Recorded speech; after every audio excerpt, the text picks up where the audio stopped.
Agora a gente vai ver esse canal. O nome do vídeo é Taxi Driver: O que nós mulheres não entendemos sobre a solidão masculina. E eu acho isso muito da hora, essa proposta, porque eu, no meu ensino médio, eu fui um fã, mais que um fã, um verdadeiro fã, sei lá, que eu ia falar. Mas eu gostava muito de Taxi Driver. Era um dos filmes, assim, da minha vida, tá ligado? Gostava pra caralho, mano. E na época eu me identificava muito com essa solidão masculina, que eu também não entendia muito bem. Mas era uma solidão, com certeza era uma solidão. E passando o tempo eu comecei a ver várias análises. E a galera começou a falar, né, sobre a solidão masculina. É um filme que fala sobre a solidão masculina. E eu achei curioso, né?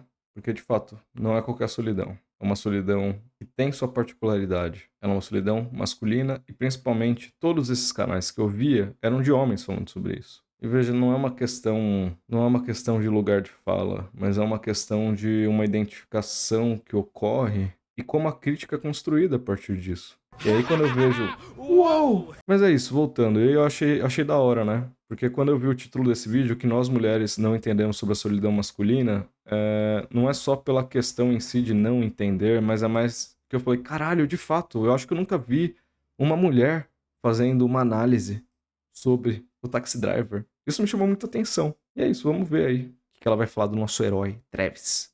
O que ela vai falar dele? Hã? Bom dia, boa tarde, boa noite. Como vocês estão? Meu nome é Neuraci, mas como sempre você pode me chamar de Uber Neura. Driver. E hoje nós vamos falar sobre um filme que eu não entendi a primeira vez que eu assisti. Então, esse filme me bugou de um jeito que eu assisti E o áudio, tá bom? esse filme para falar para vocês no dia 1º de maio. Eu tô gravando esse vídeo no dia 26 de maio. Para você ter ideia que eu fiquei um mês inteiro quase ruminando esse filme e vendo reviews e vendo outras coisas porque eu não entendi o filme. O que me zoava é que parecia que tinha alguma coisa que eu simplesmente não estava vendo. Tem alguma coisa interessante nesse filme? E eu não sei o que é. Isso me deixou meio desgraçada da cabeça, sabe? O que eu não tô vendo? E daí eu comecei a ver as críticas, comecei a ver as reviews, e daí veio o segundo nível de creu da bugação da minha cabeça. Por quê? Todas as reviews que eu vi eram de homens, não digo que não tenha mulheres fazendo a review, mas as que eu vi eram especificamente de homens. E todos eles falam com muito carinho sobre esse filme, como esse filme retrata a solidão masculina. E eu assisti o filme pensando, que solidão? Tô vendo solidão nenhuma. Era uma coisa tão Aí. unânime. Mas aí é foda, né? Aí é foda. Aí eu acho que não é nenhuma questão de dela ser mulher, é mais uma questão de que é muito claro, né? É muito claro. Por mais que fale da solidão masculina, hétero, branca e assim por diante, é evidente, né? Acho que qualquer pessoa, uma mulher preta, vai ver aquele filme e vai pelo menos, né, entender que se fala sobre solidão. O próprio Travis fala sobre solidão, né? Sou o homem solitário de Deus. Então é meio evidente, né, que é sobre solidão. E pra deixar claro, mano, quando eu era moleque eu gostava muito desse filme, porque esse filme me acalmava de uma certa forma, sabe? Esse filme me fazia ter essa solidão compartilhada. Isso foi bom, mano. Isso foi muito bom, assim, sabe? O filme ele ocupou esse espaço de construir uma fantasia pra estruturar e pra fazer eu entender a minha realidade e como eu via as coisas. Então foi um filme que teve um papel muito importante, assim, pra mim mesmo. Eu gosto muito desse filme. Mas analisando esse filme hoje, né?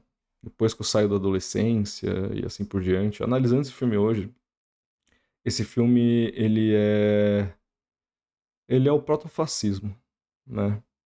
Esse filme é o que é chamado de incel.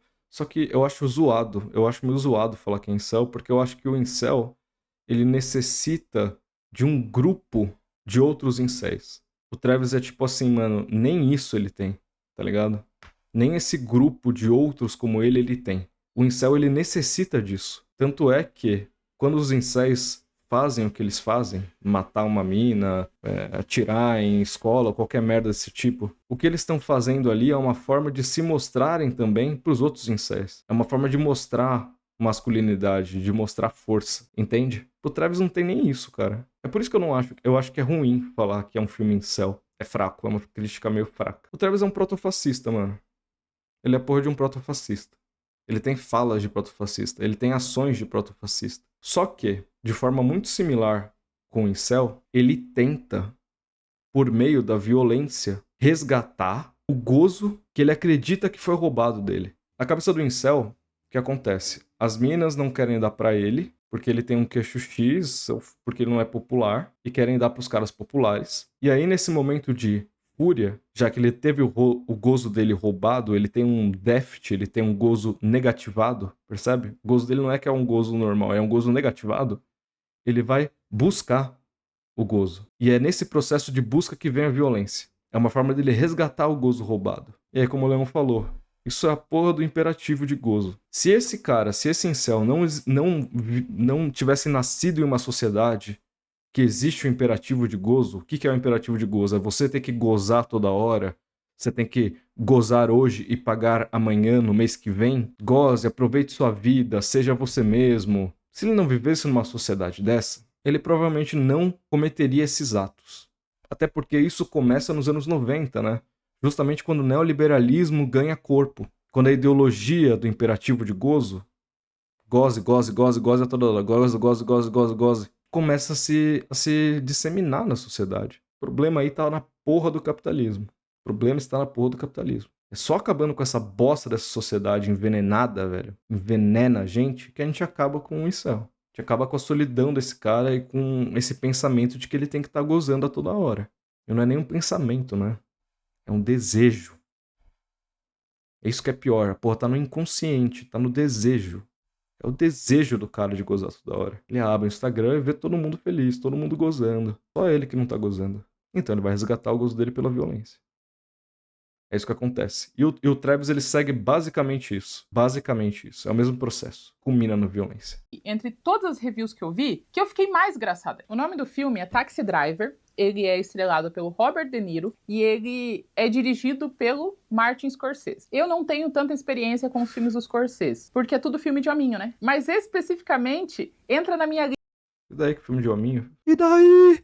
lista, que já tem uma playlist, né? Se não tiver, vai ser hoje. De homens frustrados com a vida que acabam optando pela violência para diminuir a frustração. Que já temos o quê? Já temos Psicopata Americano, temos Clube da Luta, temos Dia de Fúria e agora vamos ter Taxi Drive. Psicopata americano não dá pra encaixar nisso, né? Quem não viu Psicopata Americano, tudo que ele tá fazendo tá na cabeça dele. Aquilo é fantasia. Tá no campo imaginário, né? Isso não é. Ele não comete aqueles crimes. É evidente isso. São só fantasias. Diferente do Travis, ele coloca em prática. Eu achei que esse ia ser o último, mas não, ainda tem Coringa. E deve ter mais alguns perdidos no meio do caminho, porque a gente tem bastante filmes de homens que querem descontar as frustrações da vida na violência. É meio que um negócio, um senso comum. E eu já vou aqui avisar antes, homens que estão me vendo, que talvez... Sim, minha amiga, numa sociedade violenta, acontece, né? Bem-vindo ao capitalismo. se atraíram com ódio pelo meu título, ou pela minha capa, ou pelo fato de uma mulher estar falando desse filme, ou só porque não foi com a minha cara, não fiquem bravos comigo. Eu estou realmente tentando encontrar uma ponte nos nossos relacionamentos. A Julia falou, desculpa, mas eu concordo, apesar de gostar dos filmes do Scorsese, não é o tipo de filme que dá pra gente, mulher, assistir e ter essa conexão que você fala. Sim. Sim, sim, sim. Eu concordo com isso, eu concordo. Mas é que eu não acho também que, assim, o filme tem que tem que ter conexão, né? Tanto é que você gosta do Scorsese. Eu não acho que os filmes eles têm que provocar conexão. Não acho isso. Eu também não acho que o Taxi Driver tenha feito pra provocar conexão, né? O Taxi Driver ele foi feito de forma muito conturbada. E o próprio Scorsese falou assim, mano, eu vou fazer essa porra aqui, mas ninguém vai ver essa merda, tá ligado? Eu vou fazer porque eu faço cinema. E o que ele faz ali é cinema, é arte. Taxi Driver é arte. Fora o próprio roteiro, o próprio personagem, mas a forma como ele grava aquilo, como ele consegue passar as coisas pela tela, aquilo é arte, né? Eu não acho que a arte precisa provocar identificação em ninguém, né? Simplesmente não acho isso. Como eu também não acho que a arte precisa só provocar incômodo ou provocar reflexão. Não acho. Arte é arte. No filme Como Perder um Homem em 10 Dias, que eu fiz o vídeo, eu falo como nós, enquanto gêneros, fomos ensinados como se comunicar e como receber a comunicação de maneiras diferentes. Então, nós estamos no mesmo ambiente, falando as mesmas palavras, tendo as mesmas ações gerais e, mesmo assim, pensando e vendo coisas diferentes. E esse filme foi, pra mim, a prova cabal disso. Porque eu sempre falo aqui pra vocês, tipo, essa comédia romântica, ela foi escrita por homens, com certeza. Esse filme, ele é a versão masculina disso. Ele é a versão masculina do vocês mulheres não entendem os homens de verdade. E esse filme mostra uma coisa que vocês nunca vão entender. E é por isso que eu fiquei tão desgraçado da cabeça, porque ele não estava falando a minha língua. A comunicação desse filme é toda voltada para o público masculino, para expressar um sentimento masculino que nós mulheres não manifestamos dessa maneira. O personagem em si, do Robert De Niro, Travis, ele tem muitas falhas de caráter, seríssimas. Mas, nesse vídeo, exclusivamente, eu quero abrir uma ponte de comunicação, que é isso que a gente faz, né? Eu quero que vocês, mulheres, vejam essa perspectiva interessante, porque pra mim foi surpreendente. E vocês, homens, entendam mais ou menos o que a gente tá vendo. Pra a gente chegar a algum lugar nessa vida, sabe? Eu não estou anulando as ações do personagem, mas a gente vai conversar sobre outra coisa. E quando eu falo pra vocês que esse filme, ele é um trabalho de amor de homens tentando explicar um ponto, vocês não têm noção. Esse filme, ele foi escrito por um roteirista muito famoso que, em um momento da vida dele, ele ficou desempregado, ele sofreu um acidente, a namorada dele terminou com ele viu que ele não tinha amigos, que ele não tinha com quem conversar, e ele passava o dia inteiro vendo pornografia e andando na rua e vendo pessoas, mas ele não se conectava com ninguém. E quando ele viu isso, ele falou, cara, que solitário que é a vida do homem, né? Que estranho. Ele não falou a vida do homem, né? Ele não tinha... Acho que na época não era muito debatido também essa questão da vida do homem. Você falou assim, é solitária a vida na sociedade. É uma merda viver na grande cidade, você se sente sozinho, tá ligado? E eu vou expressar isso com o roteiro. E de fato ele tava na merda, assim. É o Paul Schwartz, não sei pronunciar o nome desse cara. Se não me engano, ele também escreveu o roteiro do Anticristo. E é curioso, eu não sei se ela vai falar isso, mas é muito curioso que ele falou que ele meio que fez essa sublimação, né, em termos freudianos, de você pegar ali essa sua libido e transformar em arte, né, você sublima. Ele escreve lá o roteiro dele. E é muito louco. Depois que o Taxi Driver é lançado, ele tá lá na porra do escritório dele. O Paul, chama ele de Paul.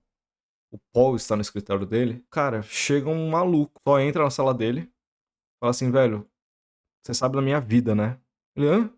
Você sabe da minha vida, você fez esse filme pra mim, né?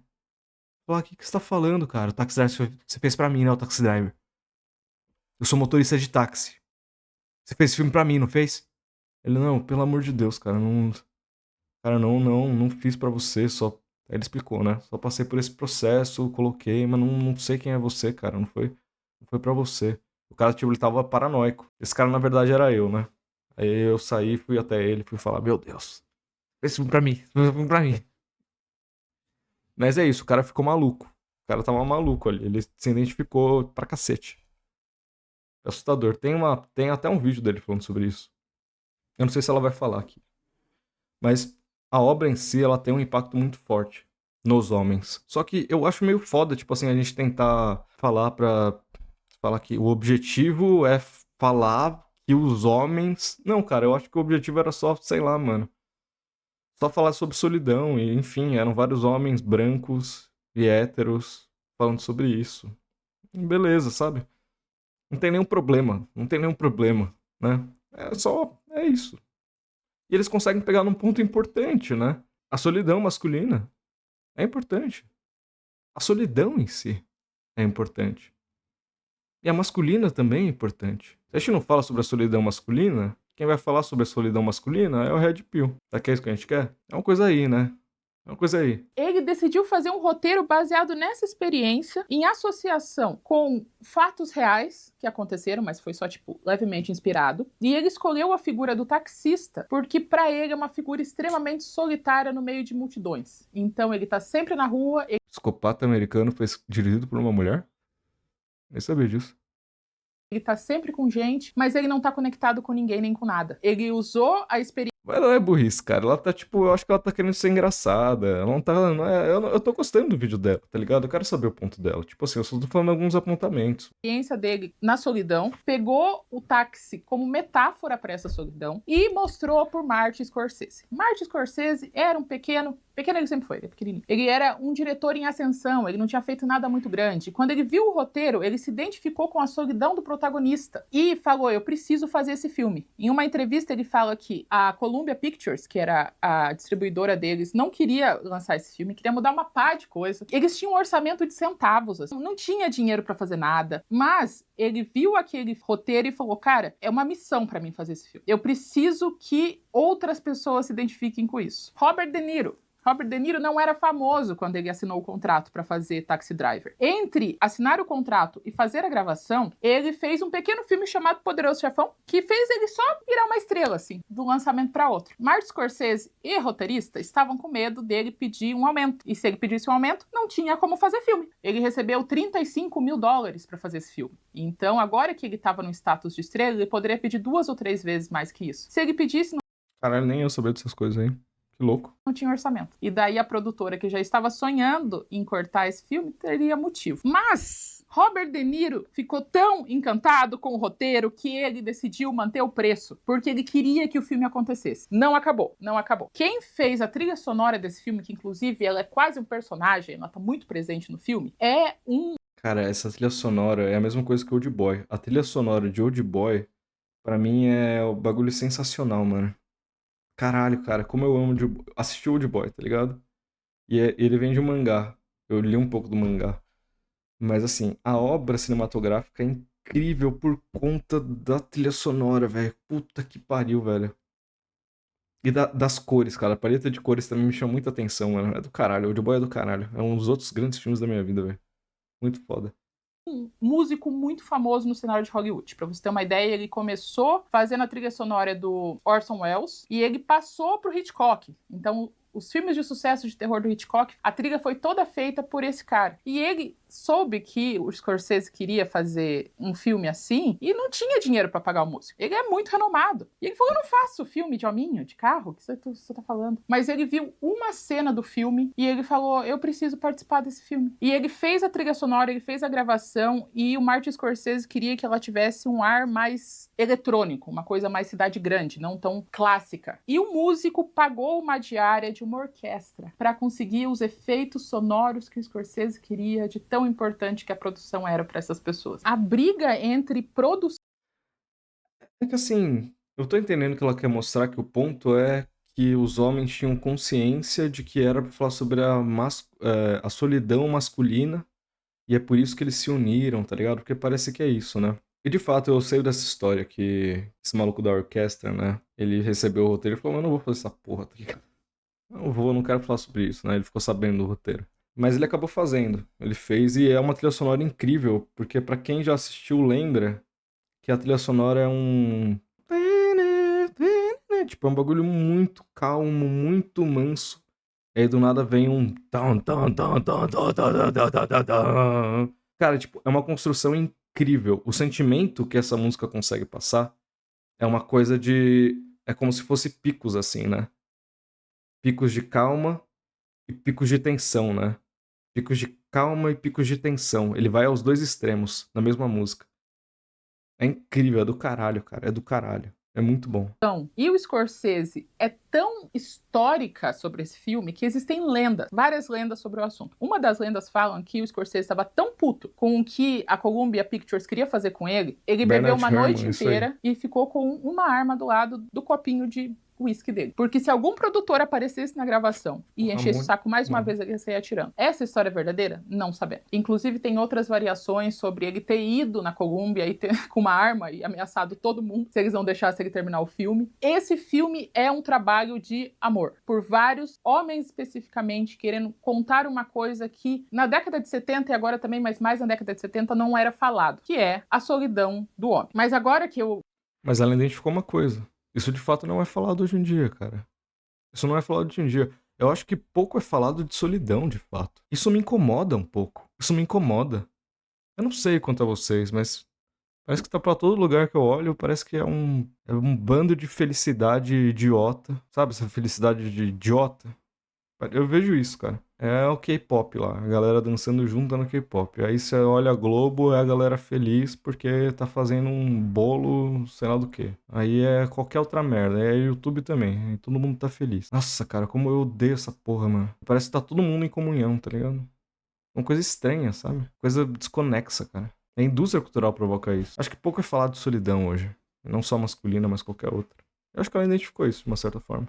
Lógico que pode ser feliz. Tô falando de como a indústria cultural tá usando isso a favor dela, né? Contei todas as coisas que eu descobri, tem mais coisas que eu descobri. A gente vai descobrir mais coisas por dentro. O filme vai ser todo contado pela perspectiva do Travis. Ele é mais um narrador não confiável. E tudo o que acontece no filme ele tem o objetivo de passar o sentimento do Travis. Então o filme vai ter pedaços extremamente monótonos, que é ele dirigindo em silêncio, olhando para a cidade, vendo o que está acontecendo, para a gente ter a sensação do tédio da vida do Travis. Ele também...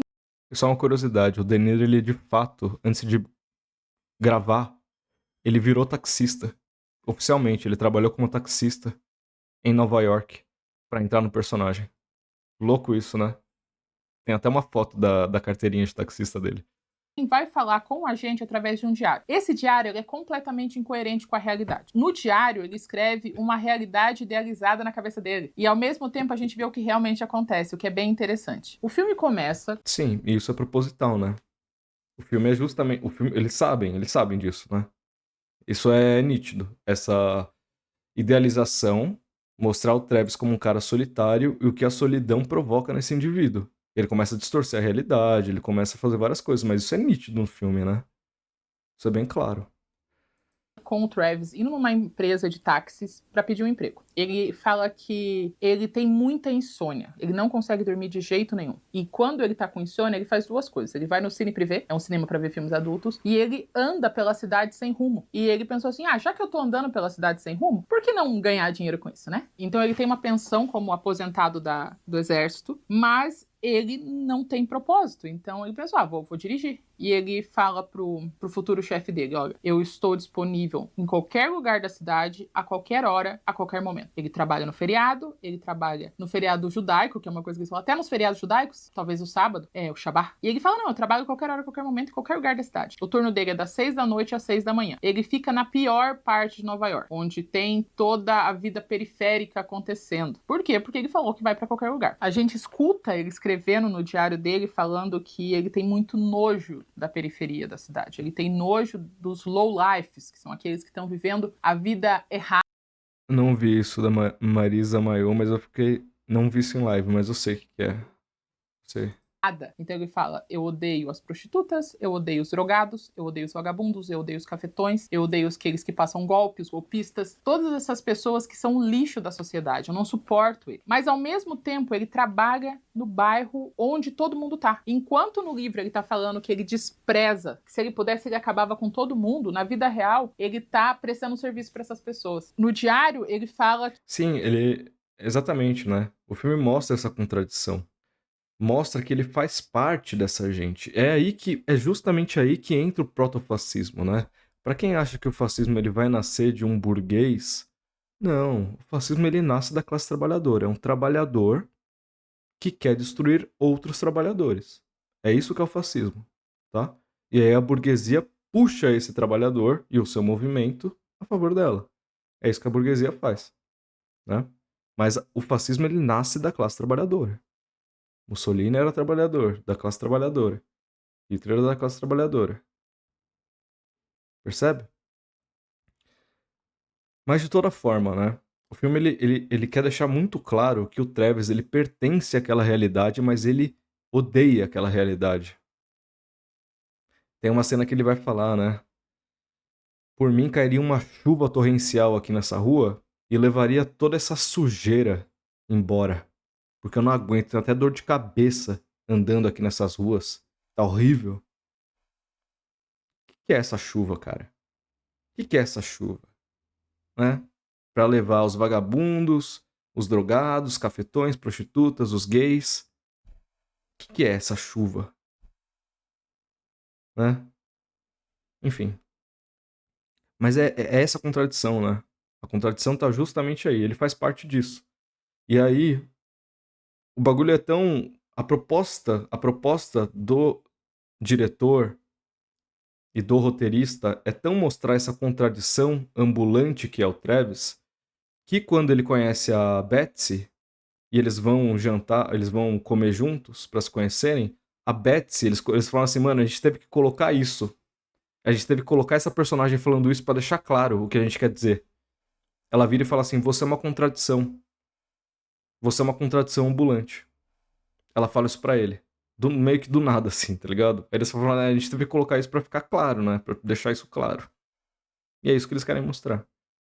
Que eles não merecem nada, mas na vida real, todo final de turno, ele tem que limpar fluidos variados que estão no banco de trás. Então ele tá limpando a sujeira, ele tem que limpar fluidos variados que ficam no banco de trás. Pensou num fluido? Tá lá o fluido, tá? Todos estão lá. Fluido humano, tá lá. Já nesse começo, a gente vê a contradição Travis do diário, Travis da vida real. Vira à noite trabalhando no táxi e de manhãzinha ele vai ver um filme adulto para ver se ele consegue dormir. Daí você vê ele assistindo várias cenas de filme.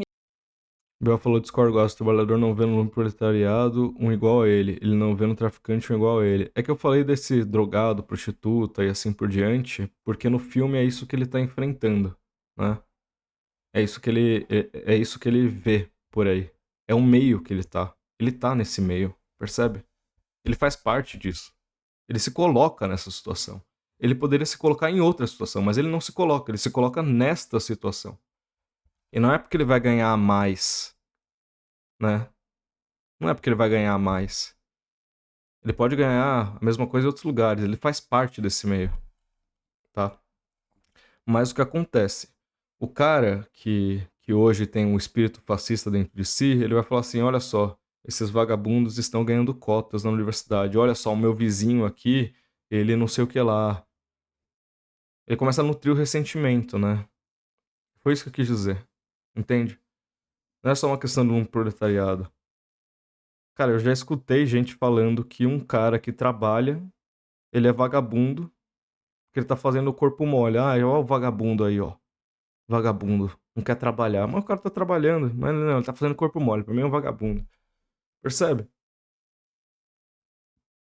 Filmes estrangeiros. E ele escreve no diário falando que nem os filmes adultos fazem ele dormir, mas agora ele encontrou um propósito. O nome do propósito é Betsy. Betsy, ela é uma moça loira que trabalha num comício político para o candidato a presidente. E ela chega na primeira cena com um sobretudo branco, porque ela vai significar a pureza. Ele é mais uma pessoa que divide as mulheres em funções para suprir o homem. Então, tem as mulheres do filme adulto que servem para fazer o serviço de interesse sexual. E agora entra a Betsy como a pureza em pessoa. A imaculada, virtuosa mulher que vai tirar ele dessa vida de solidão, que vai fazer ele ser uma pessoa melhor. Ela sabe disso? Não, não é isso. É uma interpretação ruim essa. Eu acho. Quando o Travis vê a Betsy, ele fala: They cannot touch her. Eles não podem tocar nela. Ela é intocável. Ela parece. De fato, tem essa parada dela ser um anjo, tá ligado? Dessa mulher pura. Isso tem, de fato tem. Só que pra ele, a compreensão não é essa, né? A compreensão é mais dela não estar contaminada pela sociedade. Ele vê nela essa não contaminação da sociedade. Como um diferente. Como ele. Cria uma identificação aí. Tanto é que ele vai falar isso pra ela depois, né? Ele vai falar que vê nela com alguém solitário e tal. E ela vai concordar com isso. Ele se identifica com ela. Só que essa distinção entre uma mulher pura e uma puta não é clara pra ele. Por mais que isso, de fato, a gente analisando de fora consiga ver um pouco, né? Só que como se desenrola esse processo? Ele realmente gosta dela, só que o que ele vai fazer? Ele vai levar a mina pra porra de um cinema pornô. Ele não consegue ter essa diferenciação. Se ele tivesse essa diferenciação consciente, como parece que ela tá colocando, ele não teria levado ela pro cinema pornô. Só que a única coisa que o cara conhece é isso. Tá ligado? O cara é um. Pô, o cara é um doente, mano. O cara é louco, mano. Tá ligado? Ele é um imbecil. Isso. Ela não tem a menor ideia. E daí eu lembro que eu vi uma review. A review é ótima, tá? Eu só estou falando sobre maneiras de ver as coisas diferentes. Ele fala assim na review: fica claro nas ações do protagonista que ele está desesperado por relacionamentos. O que eu vi? Primeiro, quando ele vai assistir o filme adulto, ele tenta dar em cima da recepcionista. Pergunta o nome, ele fala se ela não quer sair depois, e ela corta ele assim, ó, pá, pá, pá, pá, pá, pá, pá. A perspectiva do homem nesse sentido, nesse coisa, tipo, cara, eu só tô perguntando o nome dela. Por que ela tá agindo assim? Eu só tentando ser legal. Tô tentando puxar assunto. Por que ela tá tão grossa comigo? E agora tem a perspectiva da mulher. Ela trabalha como Aham, recepcionista em um cinema adulto. Imagina aham. o que essa mulher escuta o dia inteiro. Imagina que ela não teve que criar uma couraça de falta de educação para não ter que lidar com um homem pervertido. Aqui ela tem um bom ponto, tá? Aqui ela tem um bom ponto. Porque eu lembro quando eu era moleque, eu vi essa cena, eu falei, caralho, mano, que mulher cuzona, ele só quer conversar. Aqui eu acho que ela tem um bom ponto. Só que depois que você não é mais moleque, que você não tem mais 16 anos, você amadurece, você fala, de fato, mano, o que esse cara tá fazendo? Que porra que esse cara tá fazendo? Então, de fato, eu acho que ela tem um ponto aqui. Ela. Concordo com ela. Então, enquanto para os homens a dor é tipo, cara, eu só tentei falar com ela. Para as mulheres é tipo, meu Deus, mais um homem enchendo o saco dessa mulher que só tá tentando trabalhar num lugar insalubre. Entendem a diferença da mesma ação? Logo depois disso, ele começa a falar sobre a virtuosidade da Betsy. Como que ele demonstra na prática? Ele estaciona o táxi dele na frente do trabalho dela, pega uma bebida e começa a encarar ela. Encara forte, a ponto de ela perceber e pedir para um amigo, para um colega de trabalho homem dela, falar com o taxista para ele parar de encarar ela. O que os homens viram foi, não todos, tá, gente? Vocês não vão fazer isso de generalizar, não tô generalizando, tô contando. Os homens viram tipo, cara, ele olha para ela de um jeito que ele quer uma conexão. Cara, ele só tá puxando assunto e pra gente é puta que pariu, mais um doido vindo falar comigo. Meu Deus, tem um cara na frente do meu trabalho me encarando há horas. É real, é real. Mas percebam, essas duas questões são verdades, né? São duas verdades. O Travis realmente ele acha que encarando a Betsy, ele vai conseguir alguma coisa. E a Betsy tá falando, mano, meu Deus, que porra é essa? Que porra é essa, tá ligado? Vai expulsar esse cara. São duas verdades aí, né? Que medo. Daí à noite ele tenta socializar com os outros taxistas e não consegue, porque o que os taxistas estão falando para ele ele não considera relevante. A maneira que ele encontrou de sobreviver à solidão é se sentindo completamente superior a todo mundo. Então ele não se interessa pelos assuntos, ele não se interessa pelas pessoas que estão falando os assuntos, ele não se importa com as pessoas. Então ele não consegue criar uma conexão. Eles puxam o assunto, eles estão falando do dia a dia, eles estão falando de uma experiência de vida e ele não passa, ele fica preso, sabe? Ele tenta falar umas coisas que ele sabe, mas daí os outros não se identificam. Uma coisa que ele faz muito nesse Sim, cara. É foda. Tem até uma cena, não sei se ela vai falar, cara. Agora que eu tô percebendo que ela tá contando o filme, né? Eu tô meio que adiantando. Mas tem uma cena muito boa, cara, que ele tá justamente naquela cena ali. E aí pergunta pra ele, e aí, Travis, como é que você tá? Como é que tá a noite, hein? Como é que tá a noite aí? É, tudo bem, né? Normal. E aí ele joga um. Tipo aquelas vitamina C que fica fervescendo, sabe? E. E aí a câmera, né? O Scorsese dá um zoom naquela porra enfervescendo. Tendo várias reações ali. E ele, tipo. E aí mostra a cara dele, ele. Passível, assim, sabe? Morto. E você começa a perceber, cara, não tá tudo bem, tá ligado? Tem alguma coisa acontecendo aí. Esse cara aí, ele.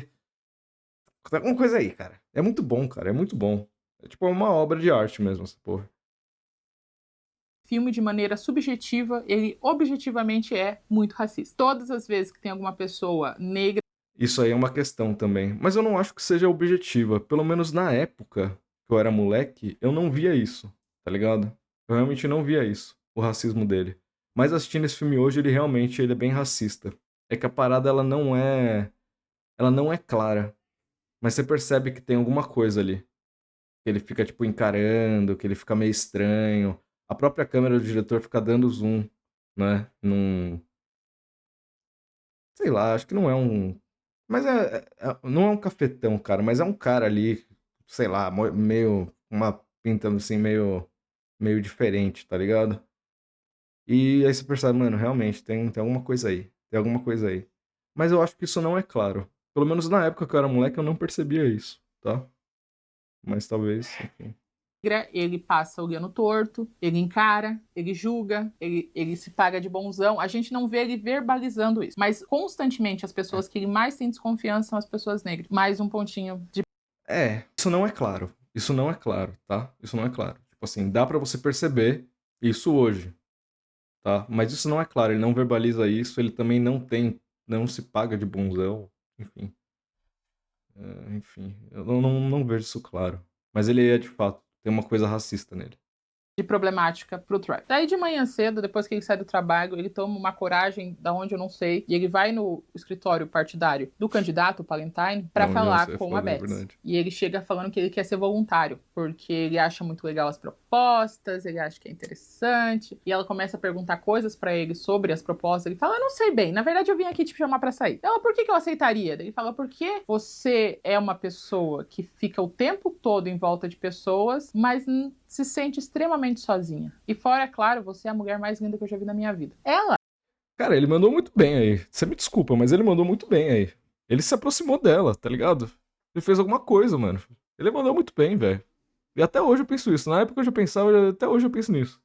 Ele realmente se identifica com ela porque ele vê nela uma mulher sozinha, né? Tem essa identificação da solidão aí. Tanto é que ela concorda e ela aceita sair com ele. Porque ele, enfim... incrivelmente aceita. Ela fala, beleza, vamos tomar um café então. E eles vão tomar um café com torta. E daí o que acontece? Caralho, ele já colocou na cabeça que ela é a grande salvadora da vida dele. Ela é tudo que uma mulher deve ser. Ela sabe disso? Não. E ela começa a tentar ter uma conversa com ele. Ela tenta conversar, ele reflete a conversa falando alguma coisa sobre a vida dele, o tempo todo. Então ela fala, eu faço isso. Ele fala, eu também sou assim, porque eu tenho que fazer essas coisas, eu tenho que fazer tal coisa. Daí ela tenta puxar outro assunto e fala, porque eu também sou assim. Então ele não quer saber da vida dela. Ele não se importa com o que ela tá falando. Ele só quer ser ouvido. Ele só quer parecer que ele é um homem virtuoso. E eles marcam de sair mais uma... Não, mas aí você tá forçando um pouco, tá ligado? Tipo, eles realmente têm uma conversa. Tipo, ele tá esperando pra falar. Mas se você levar isso em consideração, todo mundo meio hoje faz isso, né? A sociabilidade hoje é meio que isso. As pessoas esperam outro com a hora de falar pra falar delas. Mas eu acho que o Travis nem faz isso, cara, sinceramente. Ele complementa coisas que ela fala, né? Não sei, aí eu acho que ela tá forçando um pouco. Acho que ele escuta, ele se mostra interessado, né? Ele faz perguntas pra ela. E é justamente nessa cena que vem, né? Ela falando, porra, você é uma contradição ambulante, caralho. É muito estranho.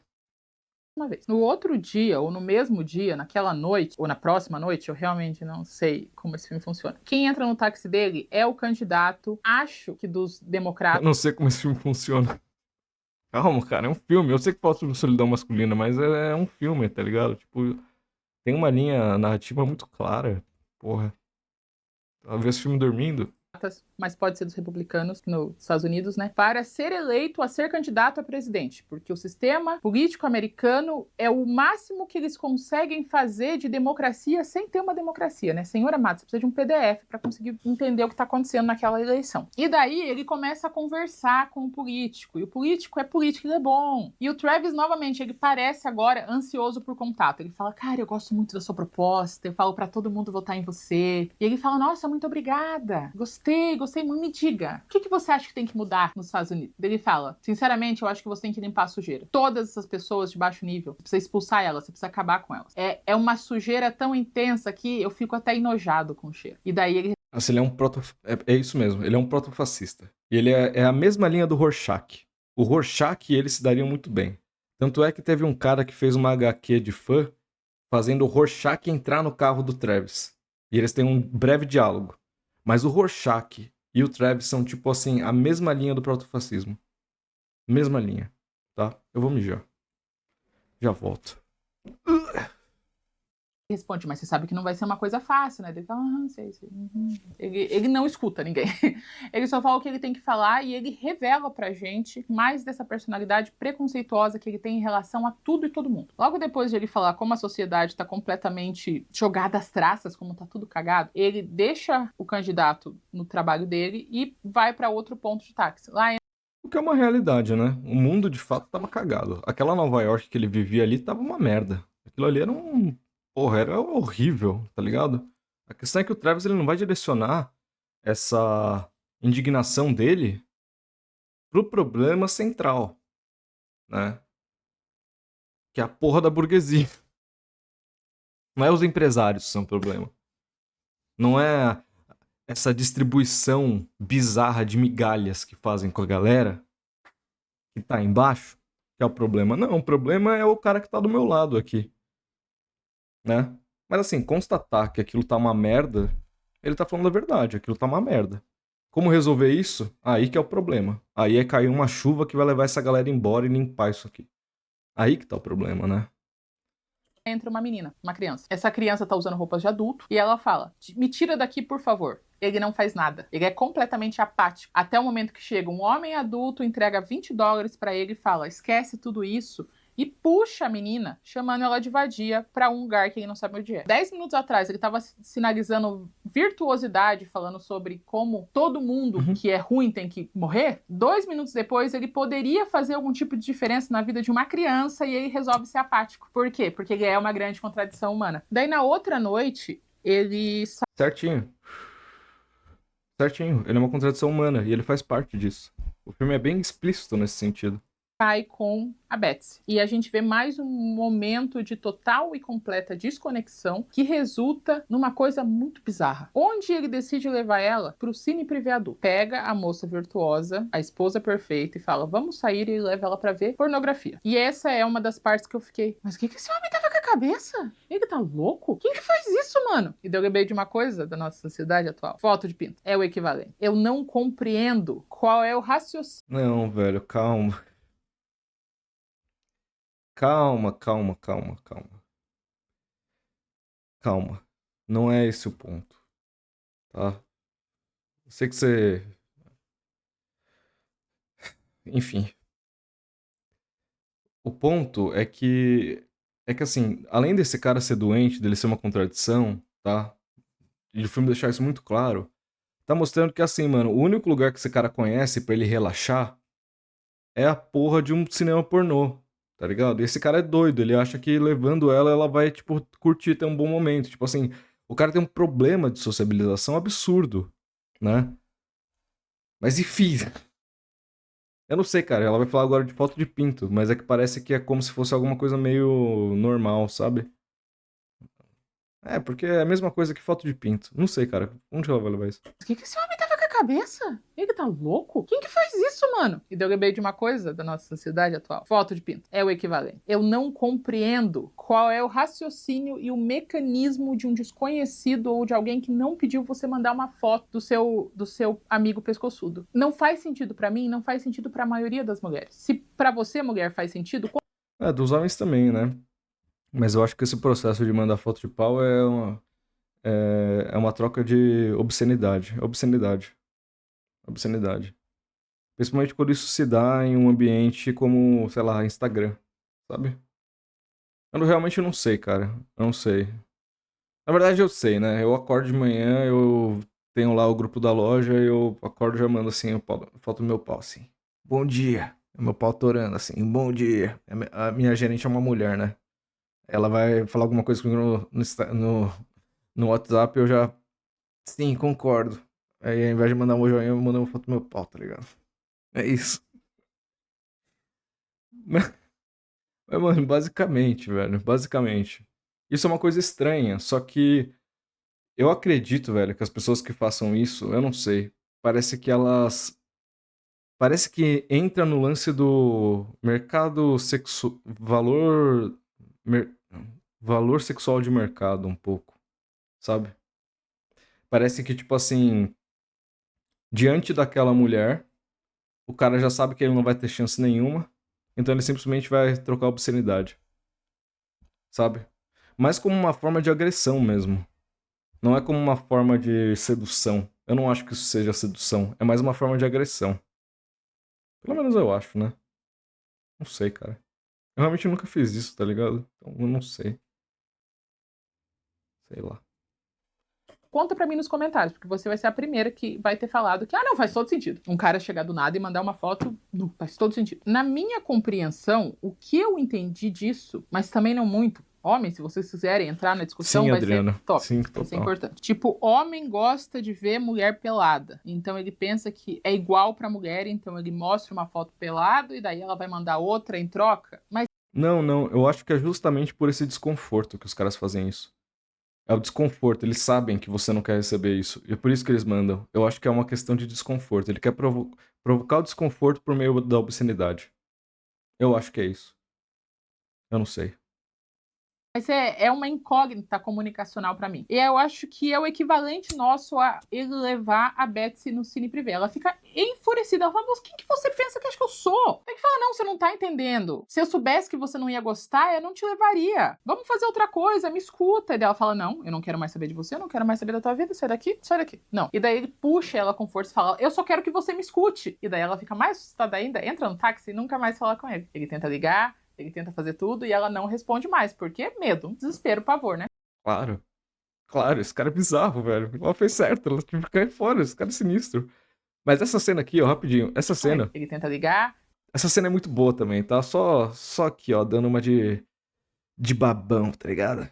De babão, de cadelinha de Taxi Driver aqui. Mas essa cena, mano, ele tá falando no telefone, ele tá tipo assim, pô, eu mandei flores pra você, eu mandei flores, você não recebeu? Ela, recebi, recebi. Ele, então Ela, tá, eu vou ter que ir.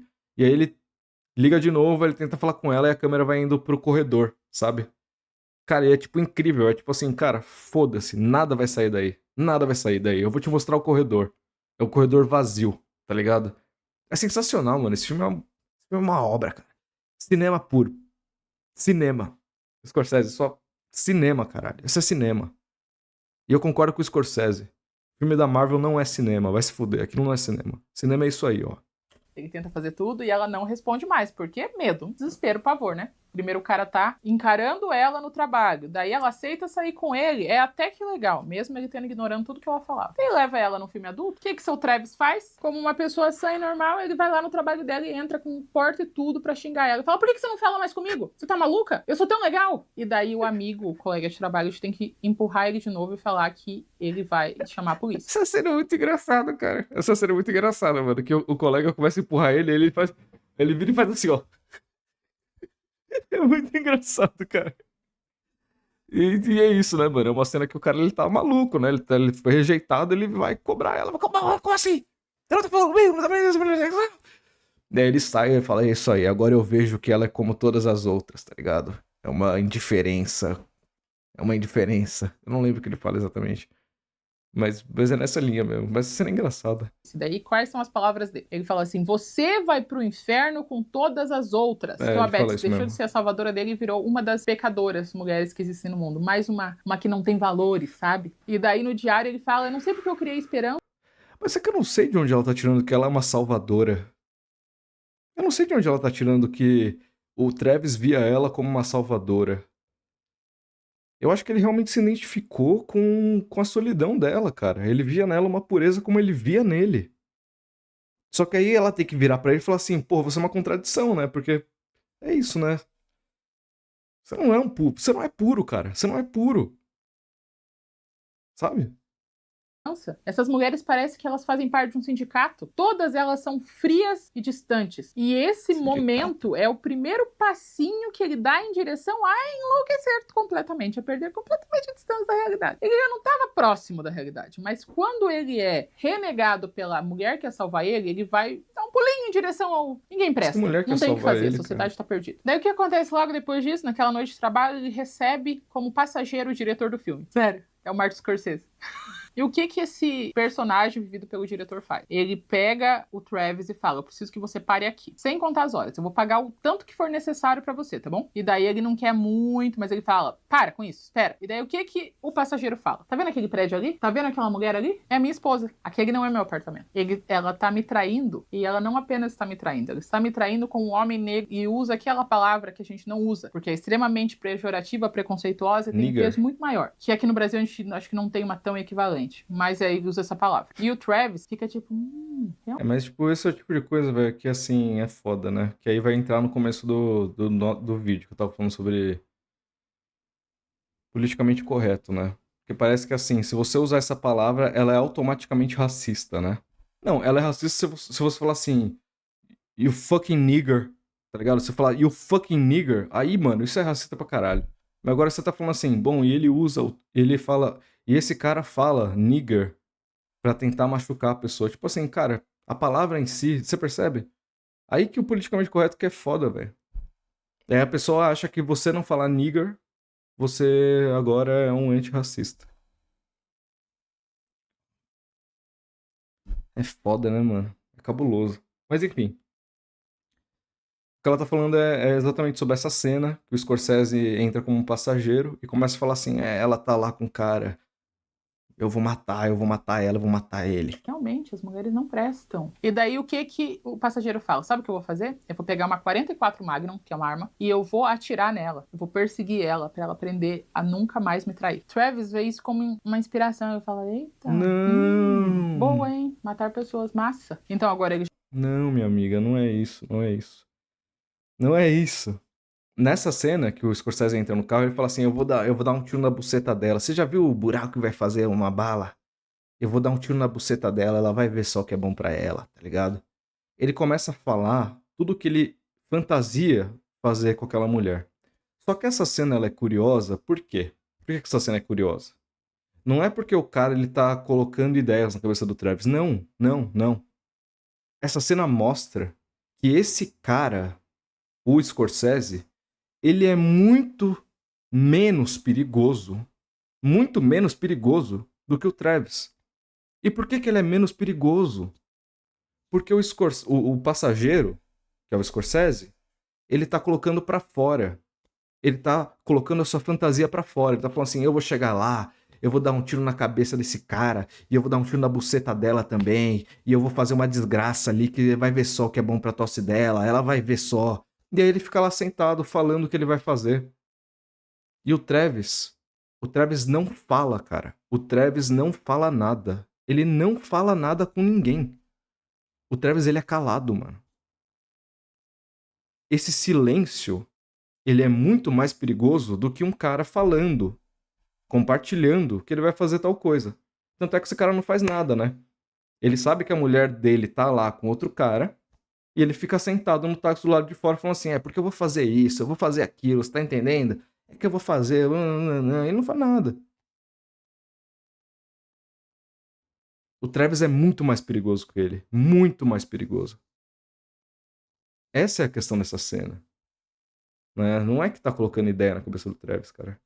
já tem a desilusão amorosa, que aconteceu inteira na cabeça dele. A gente tem um outro homem que tá dando o apoio que ele precisa, que tá dando ideias pra ele, o que faz ele decair mais um degrauzinho da sanidade. Daí o que ele faz? Ele começa a ter pensamentos muito violentos e ele tenta falar com alguém. E eu acho que pra mim aquela cena é a mais frustrante de todas as cenas, porque ele chama um taxista que é o mais velho que trabalha lá, que todo mundo chama ele de feiticeiro, porque ele tem todas as respostas. E ele fala tipo, cara, eu tenho uns pensamentos estranhos, eu tenho uma vontade de fazer alguma coisa sobre isso, sabe? A cabeça é estranha, eu tenho os pensamentos muito errados. Nossa, e ele não tem as palavras pra falar o que ele sente. E o feiticeiro, menos ainda. O feiticeiro fala, cara, é isso aí, né? A gente vive o nosso trabalho, porque às vezes você pega uma pessoa do bem, às vezes do mal, mas a gente é o nosso trabalho, o que a gente pode fazer? Eu trabalho com isso há 10 anos, e ele enrola, até o momento que ele fala, mas relaxa, dorme um pouco, descansa, relaxa um pouco, descansa, e ele fala, eu não tenho ideia do que você tá falando. Dele. Eu só sou um homem, só sou um taxista. Então eles não têm uma conversa. Isso é uma das coisas que são ensinadas de diferentes maneiras para gêneros diferentes.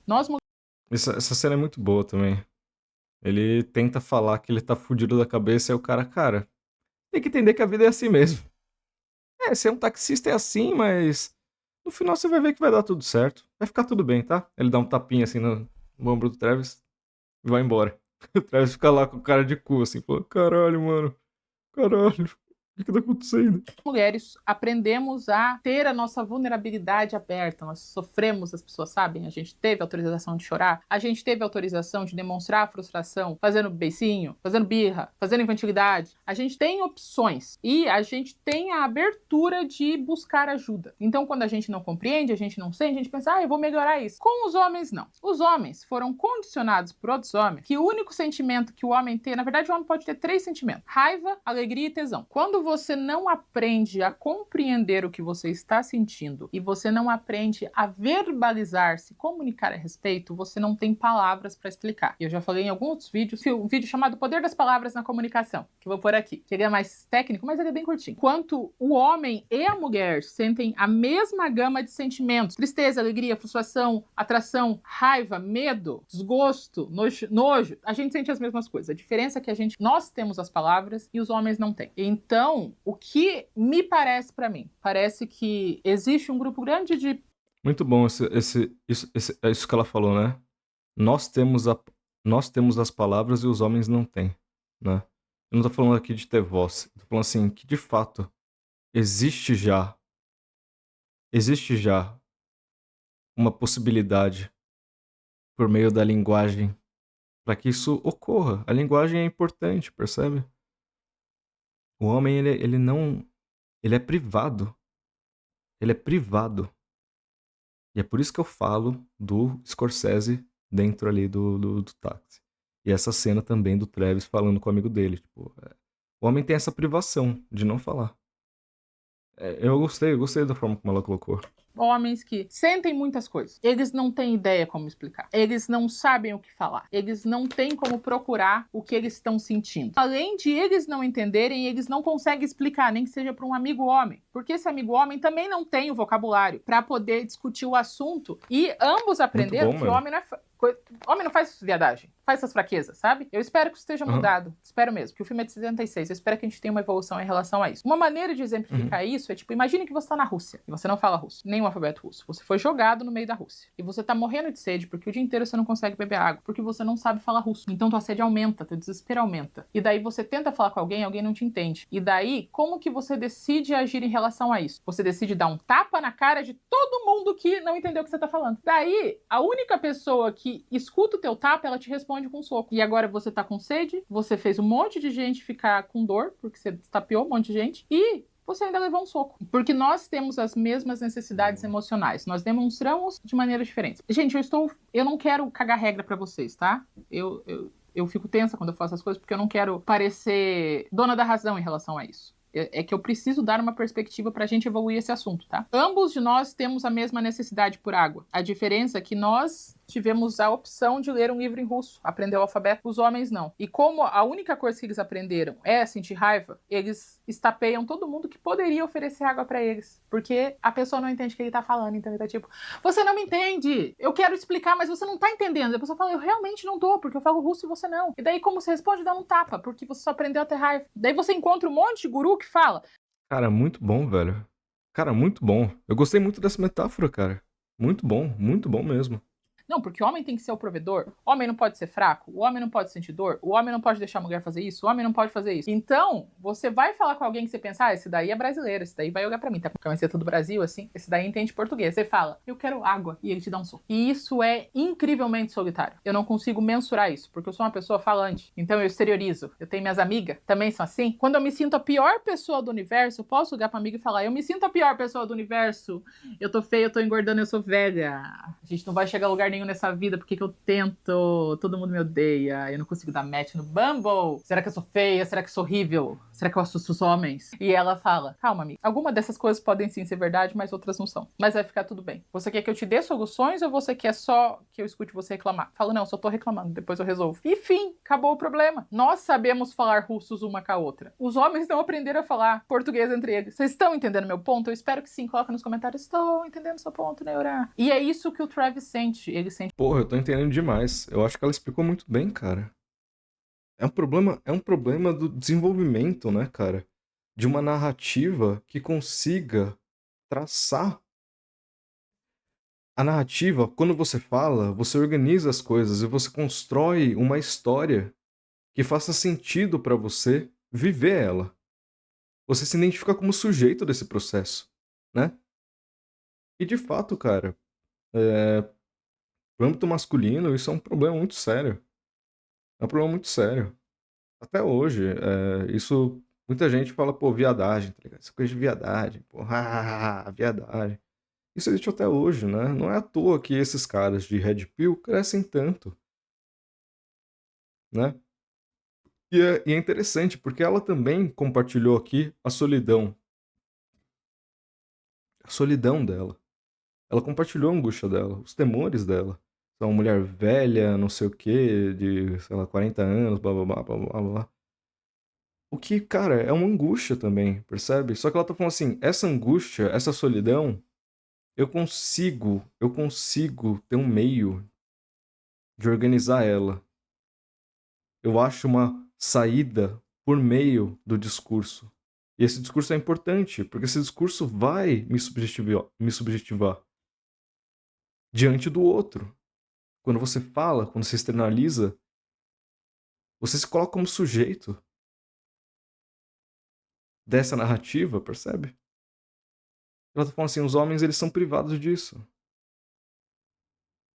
São as mesmas angústias de não ser o suficiente. Nunca é suficiente. Sempre mais, mais, mais. Mais, goze, goze, goze. Nunca é suficiente. A dor tá aí. Isso é universal. A solidão é universal. Só que a forma como isso se externaliza, ela é diferente. Muito bom, cara. Muito bom. Sente uma raiva gigantesca, ele não tem com quem falar, ele não tem o vocabulário para explicar isso para alguém, ele não tem ideia do que ele tá sentindo, a não ser solidão e raiva. E daí ele vai falar com outro homem, e esse homem fala: "Ah, é o que é, né? O que pode ser? Ah, a vida é assim, né? A gente é o que a gente é." Ele chega em casa, veste TV, coloca pão numa tigela, coloca leite, uísque e come como se fosse sucrilhos, que ele tá ótimo, ele tá super bem. E depois corta pra ele dirigindo e ele fala no diário que a solidão sempre esteve com ele. Ele é um filho de Deus solitário, que ele pode ter ido pra guerra, ele pode estar na estrada, ele pode estar com pessoas, mas ele sempre se sente só. E duas referências que tanto o diretor quanto o roteirista usaram foram os filmes noir, que são filmes que se passam à noite, onde tem um detetive que narra a história, falando como ele tá tentando salvar a cidade, e filmes de faroeste. Então, É isso, Rafael. Não é só falar, ela aponta que a outra pessoa sabe ouvir e entender também. Perfeito, perfeito. A questão não é só o falar, né? Mas a questão é de ter um outro que escute. É o outro que escute.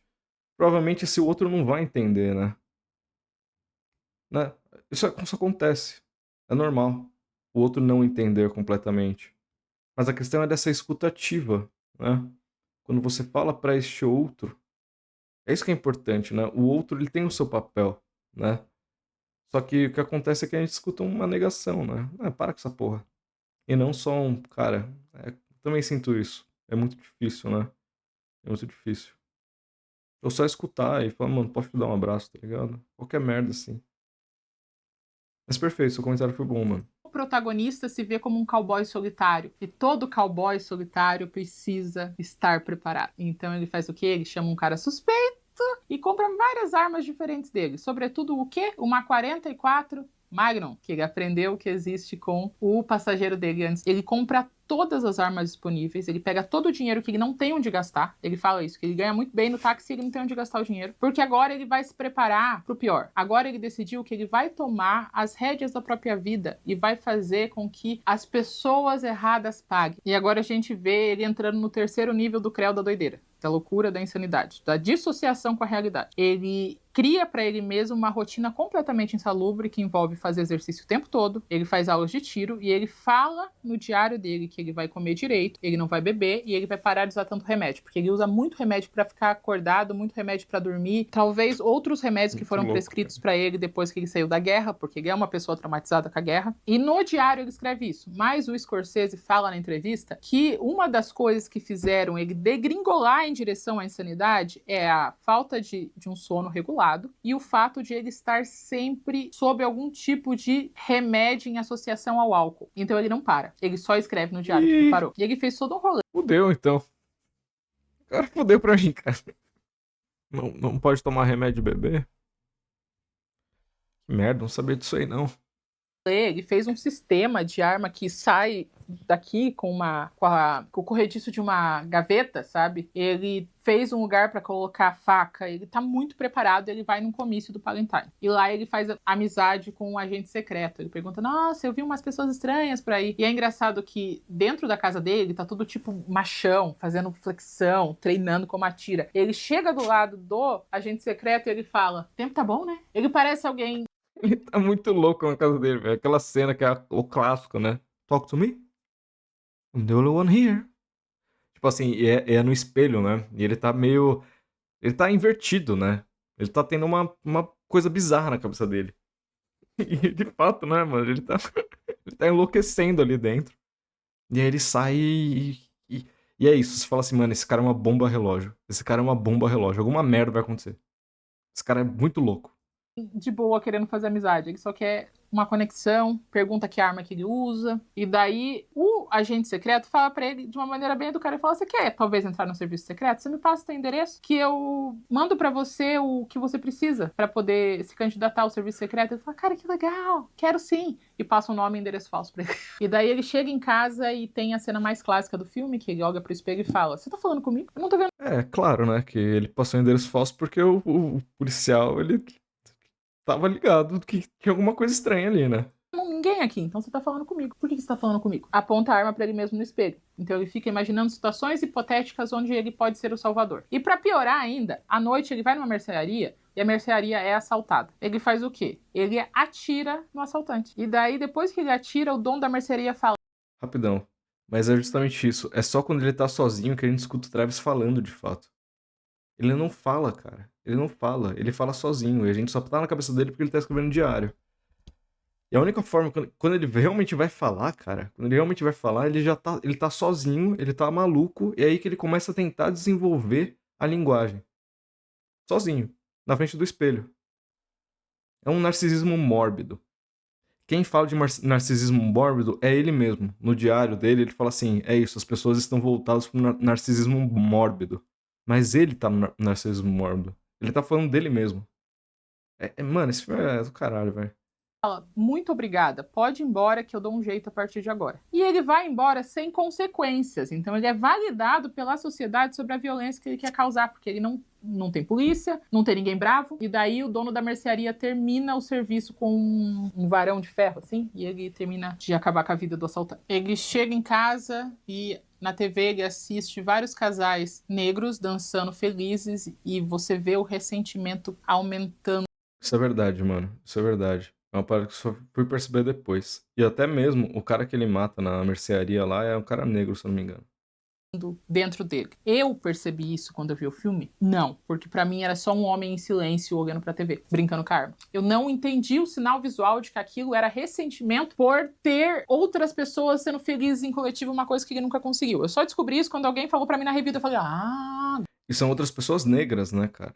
A questão do racismo dele é real. Porque aí você vê, até o negro consegue fazer isso. Tá ligado? Até o negro. E eu tô aqui sozinho. Olha esses desgraçados. É tipo isso, o racismo, ele é real. Só que foi o que eu falei. Quando eu era moleque, eu não percebia isso. Eu não percebia o racismo do Travis. Mas ele tá latente, né? Tá aí. Ele tá aí.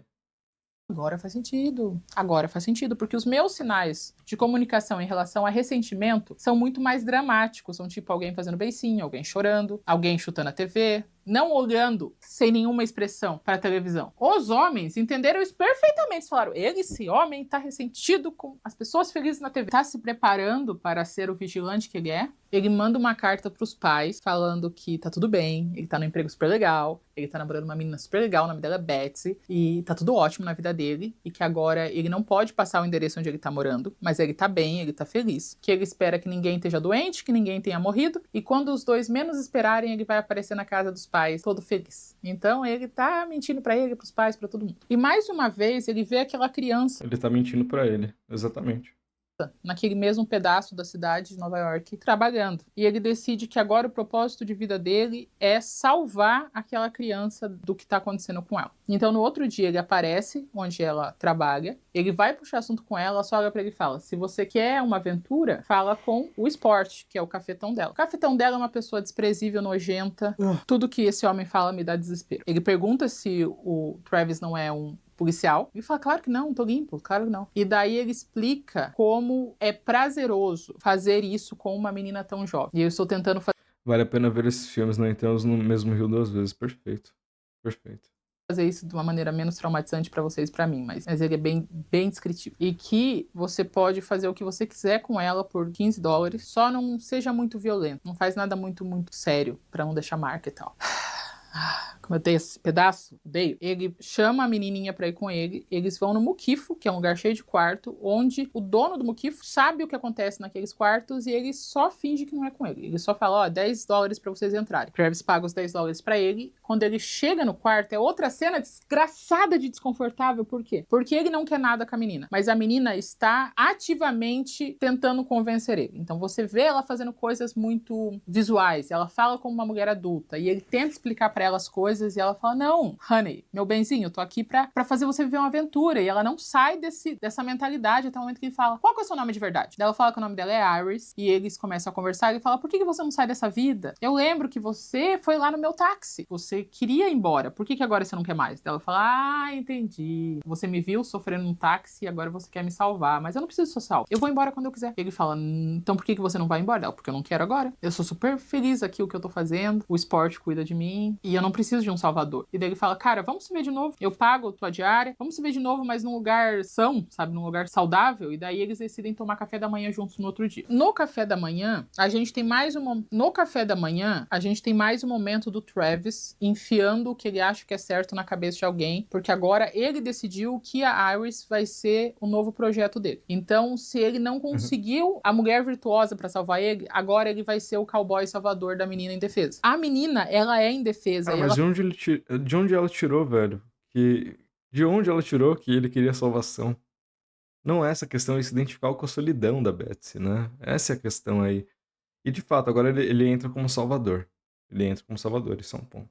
Ela precisa de ajuda. A maneira como ele faz isso que é errado. Então ele tenta convencer ela, fala, cara, você precisa sair dessa vida. Daí ela fala, eu odeio meus pais, eu prefiro ficar aqui do que estar com os meus pais. Importante essa informação. Quando eu quiser ir embora, eu vou. O esporte nem é tão ruim assim, ele nem me bate nem nada. E ele fala, cara, não, você tem que sair dessa vida, você precisa mudar de vida, não dá pra você continuar assim. E daí ela fala, não se preocupa não, que logo eu vou embora e eu vou pra uma comuna em Vermont. Comum é um grupo de pessoas lá felizes, parceiras, vivendo uma microsociedade deles, do jeito dele. É verdade, mano. Ela vem com os papos hippie, aí ele fala assim, porra, que merda é essa? Ele fica meio puto, tá ligado? E ela convida ele, ela fala, por que você não vem comigo? Então, ele foi, mais uma vez, convidado a ter um relacionamento, mas ele fala, não, eu não me meto com esse tipo de gente, eu não me dou bem com esse povo. Ela fala, mas venha comigo, vai ser legal. Ele fala, não, eu te dou o dinheiro. Errado ele não tá, velho. Errado ele não tá. Vai meter com os hippie. Pra você ir e sair dessa vida, mas eu não vou não. Eu tenho dinheiro, não sei o que fazer com ele, eu faço isso pra você. Dela, tá bom, e continua comendo o café da manhã dela. Então ele separa o dinheiro que ele prometeu pra Iris. Como ele vai entregar, eu não sei, porque se ele entregar pra ela, o cafetão vai pegar. Corta um moicano no cabelo, e essa é a minha tentativa de moicano. Vamos todos fingir que isso é um moicano e não um topetinho. É o que eu consegui. É verdade. E esse moicano... Não, mas ficou legal. Agora que eu percebi. Mas é verdade, é um moicano. Ela tava de Travis, isso era evidente. Do filme, não o meu. E em específico, ele tem um significado, porque os soldados do Vietnã que faziam missões suicidas, todos eles usavam moicano. Então, naquele momento, ele tá avisando... Plot twist, anos depois, ela aparece no documentário do Osho. Rodrigo Duarte falou. Esqueci o nome dela. Acho que é Easy o nome dela, não lembro o nome dela agora. Mas é enfim, é a menininha. Que ele tá indo cumprir o grande propósito dele de como cowboy valoroso. Ele vai dar a vida pela causa. O que ele faz? Tamo junto, B.O. Ele corta o moicano, coloca o óculos, coloca todas as armas possíveis dentro da roupa e vai pro comício do Valentine. E o que eu acho, e o que as outras reviews acham também, que ele decidiu cometer esse atentado contra o candidato a presidente porque o slogan do candidato é We are the people. Tipo, nós juntos como sociedade podemos fazer tudo ficar melhor. E ele não compreende isso e ele tem muito ressentimento disso porque ele nunca viu essa coisa de sociedade lidando com as pessoas ao redor. Ele tenta cometer o atentado contra o Valentine, não dá certo. Os agentes secretos percebem e ele sai meio que fugido. Então o primeiro plano de missão suicida dele não dá certo. Ele decide que ele vai resolver a questão da Iris. Então o que ele... Mas é isso, é uma missão suicida de fato. Da mesma forma que o Incel. Nisso eles têm similaridade, foi como eu falei no começo.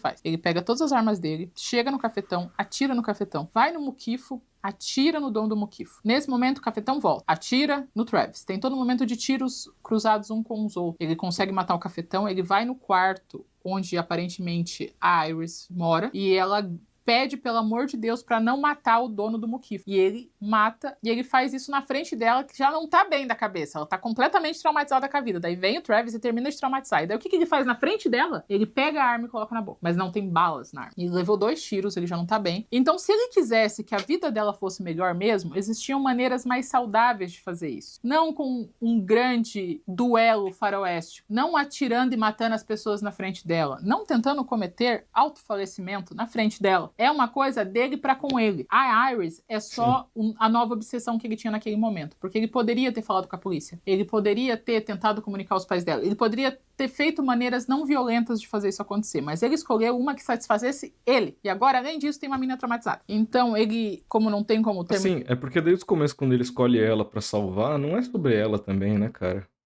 Nunca foi sobre ela, né? A questão é sobre ele, sempre foi. O serviço dele mesmo, ele senta no sofá e espera a morte chegar. Só que tem um problema, ele sobrevive, fica um tempo em coma no hospital e a gente vê o que aconteceu através de recortes de revista, de jornal. Ele foi visto como um herói pela sociedade. Ele desmantelou todo um cartel de prostituição. Todas as notinhas de jornal falam como ele fez o que nenhum policial fez. E ele é um herói e ele quase morreu pela causa, sabe? E enquanto a gente vê as notinhas de jornal, a gente escuta a carta que os pais da Iris escreveram pra ele, falando que eles foram buscar a menina, que agora ela voltou na escola, que tá tudo sendo muito difícil pra ela, mas devagarinho eles vão conseguindo fazer essa adaptação. Eles não têm dinheiro pra visitar ele no hospital, porque eles gastaram todo o dinheiro pra buscar a filha, mas na casa da Iris ele precisa saber que lá ele é visto como um grande herói. A gente não sabe se isso é verdade, porque, novamente, ele é uma criança que ela preferiu trabalhar nas ruas do que morar com os pais. Então a gente não sabe o que esses pais são capazes de fazer também. Então ele é visto como um herói, ele se recupera, ele volta a trabalhar. Daí corta pra ele conversando já com os amigos taxistas dele. Quem entra no táxi pra fazer uma viagem é a Betsy do começo do filme. Ela parece quase como se fosse uma miragem pra eles. Você só vê o espelho da frente refletindo ela atrás de um desfoque, assim, então ela parece quase uma miragem. E ela fala, eu vi que você agora é meio que um herói, que legal e tal, você destruiu bastante coisa, fez bastante coisa. E daí ele fala, não, a gente às vezes só precisa fazer o que é certo, né? E ela fica, massa. Ele deixa ela no local, ela pergunta quanto que saiu a viagem, ele fala... Quando ele termina de se despedir da Betsy, ele volta e a gente vê o reflexo dele naquele mesmo espelho e o olhar de uma pessoa em neurose, uma pessoa completamente desestruturada, tá lá igual. Quando eu terminei de assistir esse filme a primeira vez, eu pensei, massa, sensacional, o mecanismo pra incel. Ele faz um monte de cagada, ele trata mal todas as mulheres e no final ele tá igual, ele sobrevive, ele volta pro trabalho dele. Eu fiquei emputecida, eu falei, o que eu não tô vendo nesse filme, gente? Mas aí é... Não, eu entendi, ela tá falando a primeira visão dela aqui, né? Mas é justamente isso, é uma miragem. Ele tá... É isso, o cara, ele é uma bomba relógio. Ele vai fazer isso de novo. Ele tá maluco. A Betsy não tava lá, né? Tanto é que ele vai mexer no espelho e vem um negócio meio estranho. Um áudio estranho. Mostra que isso vai se repetir. Ele vai fazer isso de novo. Como ele vai fazer, a gente não sabe. Mas o cara é uma bomba relógio. Ele conseguiu fazer o que ele queria. Ele chamou a menina pra sair e ela aceitou sair. Foi ele que fez cagar. Os taxistas, da maneira deles, até que tentam puxar um assunto. Ele faz uma quantidade grande de dinheiro em cima da pensão que ele já tem. Ele atira num ladrão e não tem consequências. Ele atira em 4 pessoas e não tem consequência. Pensei, esse filme é um desserviço. Eu estou revoltadíssima. Mas eu falei, mas por que todo mundo gosta tanto? Por quê? E daí, quando eu fui pesquisar de verdade sobre o assunto, e eu encontrei essa multidão de conteúdo. Eu digo isso com todo o amor do mundo. Faz 15 anos que eu estudo comunicação. Eu basicamente sou treinada para tentar ver o que os outros não veem. Veem o que a pessoa quer falar, entender o contexto. Eu passei uma semana inteira assistindo review de homem, que todas as reviews tinham pelo menos meia hora, e algumas tiveram 1h30, porque eu queria entender o que estava acontecendo, que eu queria entender por que todo mundo se identificava muito com esse filme. E, enfim, eu entendi que um homem fazendo isso aqui, ó, é uma expressão da solidão dele. Um homem olhando pro outro homem assim, extremamente solitário, necessidade de relacionamento. E, gente, e homens, ninguém mais vai fazer isso por vocês. Eu não faria isso por vocês se eu não tivesse o compromisso de falar o que eu acho, o contexto e todo o resto. Deu muito trabalho para entender que o silêncio de vocês significa estou sofrendo, me sentindo a pessoa mais sozinha do mundo. Nenhuma outra pessoa vai fazer isso. Entender o seu tapa, a sua ação de violência. Não, mas acho que ela não entendeu então, cara. Acho que ela não entendeu como acabou a parada, ela teve que pesquisar. É que pra mim o filme é muito claro. Assim, por mais que ela seja treinada, como ela falou, de ver coisas que ninguém vê, não sei o quê. Mas é muito claro, é evidente, né? É evidente. Essa última cena, o Travis, ele tá olhando no espelho que ele tava olhando a Betsy, e o espelho tá voltado pra ele. Aí ele vai lá e ele arruma o espelho. Ele arruma a porra do espelho e faz um barulho estranho. Tipo assim, e aí acaba. Senhoras e senhores, o filme acaba da mesma forma que o filme começa. O filme acaba da mesma forma que o filme começa. É o Travis olhando pra rua e aquelas luzes, assim, ofuscando, e a mesma trilha sonora. Então, tipo assim, cara, eu não sei aí até que ponto é isso, tipo assim, eu acho que você não quis ver o filme. Eu não sei, cara, parece que sei lá, mano.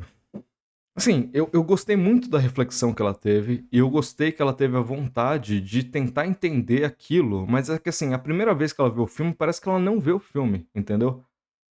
Parece que ela não sei, cara, porque tá muito claro, as coisas estão claras no filme, assim.